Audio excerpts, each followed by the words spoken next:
में विलय हुआ था सिक्किम में, तो वहाँ ये कहा गया था कि जो इतने लोग हैं वहाँ पे, उनको इनकम टैक्स की छूट मिलेगी। मगर अब बिज़नेस के सिलसिले में जो लोग वहाँ पे थे, है ना? उन लोगों को इनकम टैक्स की छूट नहीं थी।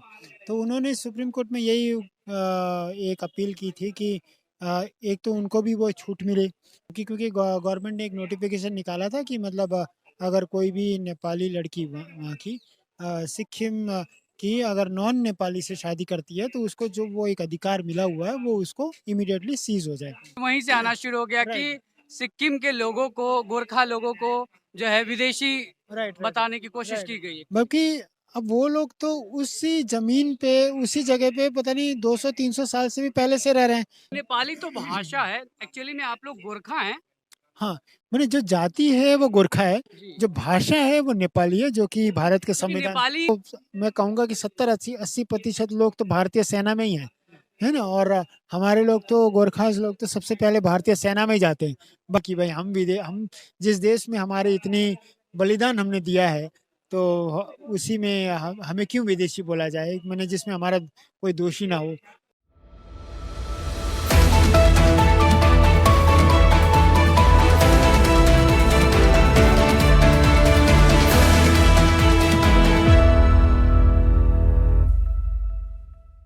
नमस्कार। सिक्किम भारत का अभिन्न अंग है। 1975 में भारत के साथ जुड़ा। इससे पहले जो है सिक्किम का इतिहास बहुत पुराना रहा है। ईस्ट इंडिया कंपनी से लेकर के भूटान तक ने जो है वो सिक्किम पे राज किया। बाद में 1975 में सिक्किम जो है वो हिंदुस्तान का अभिन्न हिस्सा हो गया।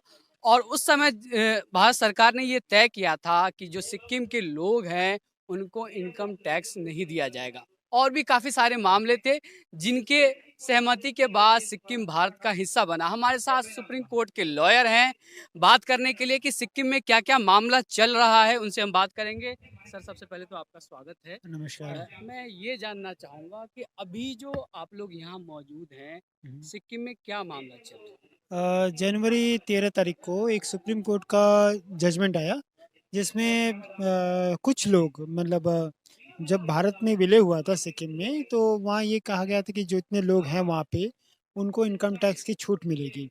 मगर अब बिज़नेस के सिलसिले में जो लोग वहाँ पे थे, है ना? उन लोगों को इनकम टैक्स की छूट नहीं थी।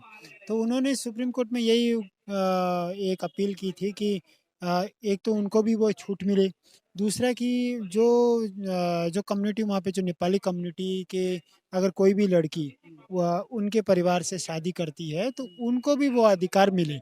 जबकि क्योंकि गवर्नमेंट ने एक नोटिफ़िकेशन निकाला था कि मतलब अगर कोई भी नेपाली लड़की वहाँ वहाँ की सिक्किम की अगर नॉन नेपाली से शादी करती है तो उसको जो वो एक अधिकार मिला हुआ है वो उसको इमीडिएटली सीज़ हो जाए। तो उन्होंने इसी पे अपील की थी वो। और इस पे सुप्रीम कोर्ट ने अपने फैसले में बोला कि अगर नॉन नेपाली लड़की अगर किसी सॉरी नेपाली लड़की किसी नॉन नेपाली लड़की से लड़के से शादी करती है तो उसको वो छूट कंटिन्यू रहे।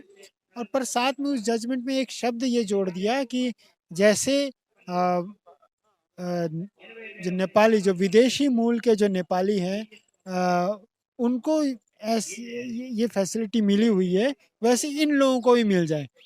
तो ये जो ये विदेशी बवाल फिर वहीं से आना शुरू हो गया कि राइट, सिक्किम के लोगों को, गोरखा लोगों को जो है विदेशी राइट, राइट, बताने की कोशिश राइट। की गई है। बल्कि अब वो लोग तो उसी ज़मीन पे, उसी जगह पे पता नहीं 200-300 साल से भी पहले से रह रहे हैं।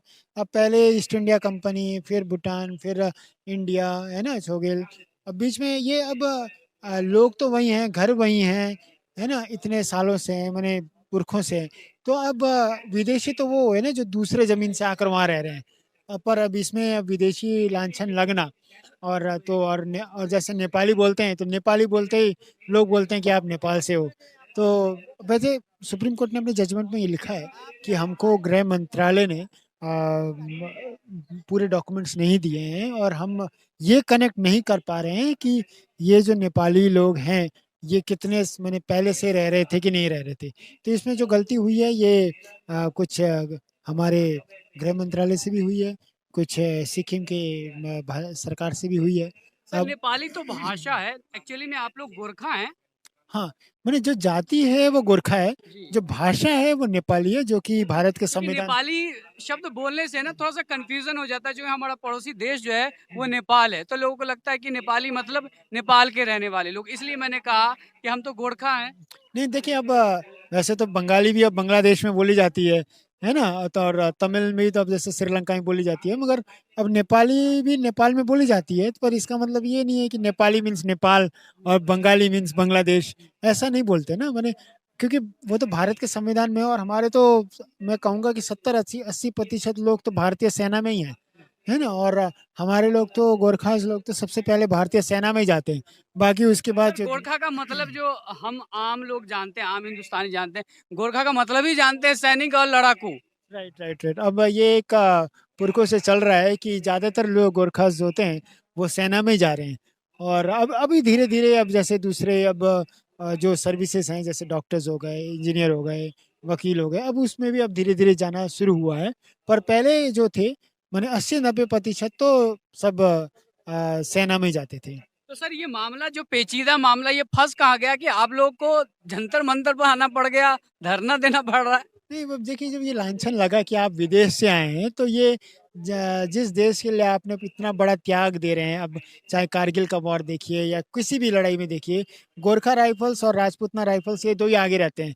अब इतने जब बलिदान दिया, इतना तपस्या, इतना त्याग दिया और उसके बाद आपको ये बोला जाए कि आप विदेशी हैं, तो मन तो मन दुखता है तो ना। पूरा मोरल जो है वही डिमोरलाइज़ हो जाएगा, उत्साह ही खत्म हो जाएगा कि हम जिस देश के लिए लड़ रहे हैं, हमें ही बता दिया जा रहा है कि तुम यहाँ के नहीं हो। राइट, राइट है। तो उसी के हम अपना प्रतिवाद हम देने यहाँ पे आए हैं कि भाई हम जिस देश में हमारे इतनी बलिदान हमने दिया है, तो उसी में हमें क्यों विदेशी बोला जाए, मैंने जिसमें हमारा कोई दोषी ना हो। आप ठीक है, आप इनकम टैक्स में उनको दो, हम मत दो नहीं कह रहे हैं, आप जो भी उनको रियायती दो उनको दो, मगर ये विदेशी का टैग मत दो, है ना? तो इसी इसी विषय पे यहाँ धरना चल रहा है। सर और एक रहस्य जानना चाहूँगा, गोरखा के बारे में बड़ी तारीफ़ सुनी है हमने, किताबों से लेकर के इतिहास के पन्नों में भरा पड़ा है। गोरखा लैंड, गोरखा जो फ़ौज है उनकी टीम, गोरखा को लड़ाकू कहा जाता है। क्या है इनके डीएनए में? क्या होता है कि आखिर ये इतनी बहादुर कौम होती है और लड़ने-मरने पे हमेशा तैयार रहती है? देखिए ऐसा डीएनए तो वैसा मैंने, पर ये है कि देशभक्ति है, एक देशभक्ति है। अपने माने एक अपने देश के लिए जान देते हैं, है ना? और जैसे मेरे पिताजी भी आर्मी में थे, तो उन्होंने चाइना की वॉर लड़ी, पाकिस्तान की जितनी वॉरें आज़ादी की इस बाद लड़ी, मतलब तो आपके फ़ादर ने चाइना के खिलाफ और हाँ, बाकी लोग के खिलाफ लड़ाई लड़ी है? लड़ी है। तो एक एक वो बना हुआ है, तो मैंने देश के प्रति एक जो अपना समर्पण है, वो हमारा है। और तो इसीलिए अब ऐसा कोई डीएनए नहीं बोलूँगा, मगर ये है कि एक बहादुरी, एक अपने पूरे देश के प्रति एक वफ़ादारी है। तो सुना आपने क्या है सिक्किम में जो लोग रहते हैं उनके हालात और किस तरीके से गोरखा हैं, परिचय देने की कोई ज़रूरत नहीं है, गोरखा के बारे में आप लोगों ने खूब पढ़ा होगा, खूब देखा होगा और तमाम हो, लेकिन सवाल ये आ गया कि उनके देशभक्ति पे ही जो है सवाल उठ गया कि ये यहाँ के नहीं है, ये उसकी लड़ाई जो है लड़ने के लिए आना पड़ गया है।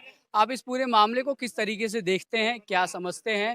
कमेंट करके अपनी राय दे सकते हैं। फिलहाल के लिए दीजिए मुझे इजाज़त, तब तक के लिए नमस्कार।